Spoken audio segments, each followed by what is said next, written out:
So I was watching the CrossFit Games the other week and they had a 1.6 kilometer swim. There was a 1 mile swim as part of the event. And I thought there's got to be an easier way for a lot of these athletes to make it that distance. So I want to show you some of the common things that I saw within the field and then some recommendations that I'd have for a lot of those athletes. So unless you're someone like Andrew Lauterstein, who's an Olympic medalist and does CrossFit, you're probably going to need a couple of tips to be able to improve your swimming. Now, I'm not here to hate on these guys because, if I was to do a deadlift, then they'd be laughing at me. So what I wanted to do here is just break it down and show you a couple of ways that these guys could really make a change with their swimming to make it faster and a whole lot more easier. Now, in this 1600 meter swim, they had fins on, so these longer fins. One of the things that I notice all the time when I'm running clinics for people who haven't got much experience with flippers is they tend to hardly kick with them. Like they'll do a very minimal kick when they've got their fins on. So what I would encourage them to do is to make sure that they do actually use them. And one of the common mistakes that people make is they're bending their knees a lot, kind of like they're running or cycling with their fins on. So what they should do is lengthen their legs, straighten their legs a little bit, feel as though you're trying to keep them very long so that you get a downward kick and an upward kick. So you get propulsion in both directions. And so the feeling there is to feel like you're keeping long legs. So that'd be the first thing, because my guess isn't like you can't really see much from above the water here, but my guess is particularly these at the back, they're probably hardly getting anything from those fins. And yet it's a really big opportunity for them to save a whole lot of energy.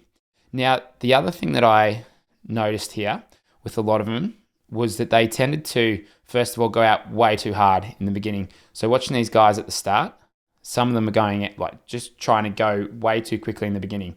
And over the course of a 1600 meter swim, look, it's probably going to take them maybe 30 minutes, 35 minutes for a lot of them.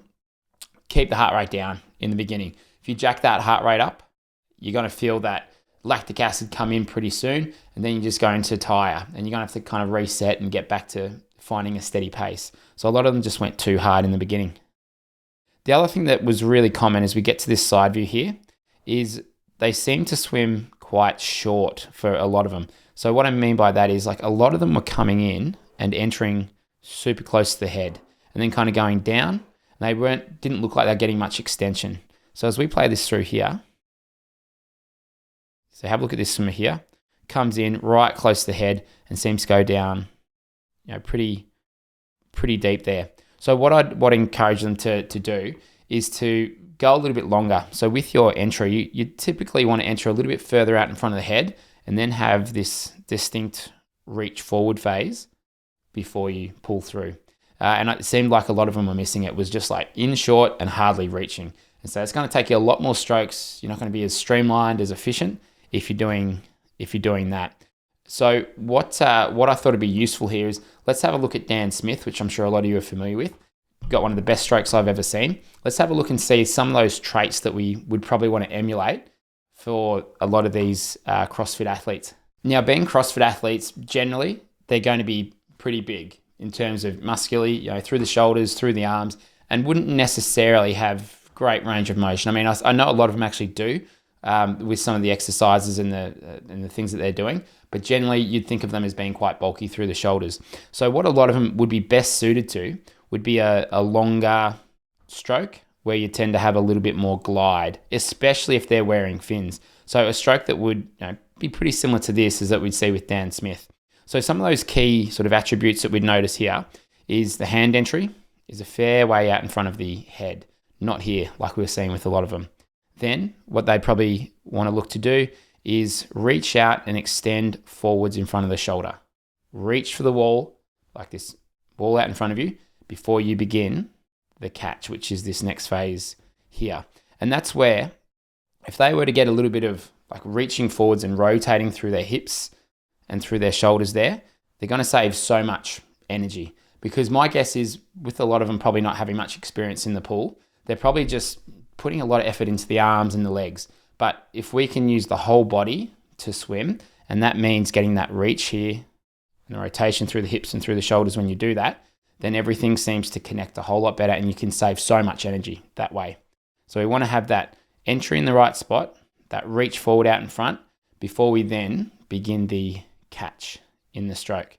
So that'd be sort of two of the key things. Now, the other things that we probably want to have is make sure that you're swimming on the train tracks. So if we look from above, if you imagine that you've got train tracks that run in line with your shoulders, every time your hand enters, follow those train tracks every time you reach forwards. So you'll see Dan's left hand enters in line with his left shoulder, goes straight forwards, and his right hand goes in line with his right shoulder.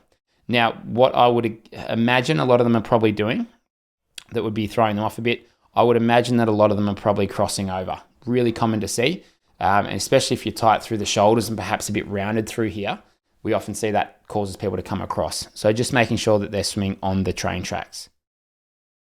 Now, if they're probably quite time poor, I imagine they haven't got a whole lot of time to put into swimming. Most of it's probably going into genuine CrossFit training, so weights and in the gym. So what they could really work on there, I'd look at something like improving the catch, because if you've seen these videos, you know the catch is the 80-20 of the stroke. It's that 20% of the stroke that can really make 80% of the difference. And for those watching that don't know what the catch is, it's this movement from here to here. So from there down to there. Now the goal with the catch is basically to set yourself up in a good position, a high elbow position. And the way that we define that, a high elbow catch, is if we draw a line from your shoulder to your fingertips, if that elbow is above that line, then that is a high elbow catch. And the reason that's advantageous to you is because then your hand and forearm, which is your big paddle, is angled to press back behind you. And that can be what helps drive you forward. You've got all that surface area pressing in that direction, and that will help you move forwards. So with a good catch, then that's going to take care of a lot of that propulsive part of the stroke for you. Now, this is a really extreme catch, all right, that you can see Dan doing. He's an Olympian, all right. He's swum for many years. He's had a lot of time in the water. So I wouldn't expect you to get to that kind of level with your catch. But if you were to have a catch that served you well and was somewhere in that range, then that's going to be a really important thing. So if I was a CrossFit athlete and I was looking to just improve my swimming, but not spend too much time in the pool, like not go 4 times a week, then what I'd probably do is focus on those couple of things. And if I was looking at drills to improve each of them, probably some of the drills I'd look to do is number 1, 6-1-6 drill, which is kicking on the side for 6 kicks, take a stroke and swap sides. And the focus there would be number 1, keep the lead arm in the right position there. So you've got fingers below wrist, wrist below elbow. So get that right.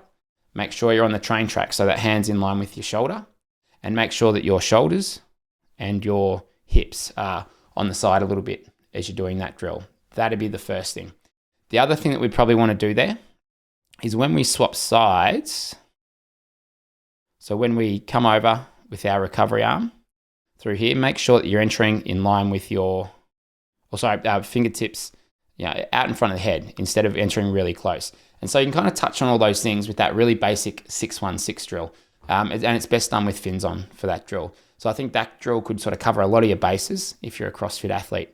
Then in terms of working on the catch, there's a number of drills you could do. And if you haven't seen our 5-day catch challenge, you might want to check that out. It's $10, it's 5 days. And we've had some huge results with people making improvements with their catch and knocking 5, 10, even 15 seconds off their 100-meter times. Just going through some of those drills. And one of the drills in that program is doggy scoop drill or slow doggy scoop drill. And this is where you can basically just work on your catch, work on that movement, and refine it with a drill. And the reason that we do a drill there is because if you're just trying to swim and improve your catch, it's hard to do. So if we break it down with a drill like slow doggy scoop, then it makes it much easier to improve this motion and then take that into your stroke. So that'd just be 2 really simple drills you could do as part of your warm-up when you're swimming, when you're training, and that's going to sort of cover a lot of your bases if you are a CrossFit athlete wanting to improve your swimming. So I hope you enjoyed this video. If you are wanting to improve your freestyle, whether you are a CrossFit athlete or doing triathlon or open water swimming, you might want to check out our membership where we've got the 8-week Faster Freestyle program, which we have a lot of people going through at the moment. So I'll put the links to that below. Hope you enjoyed this video, and I'll see you next week with another video.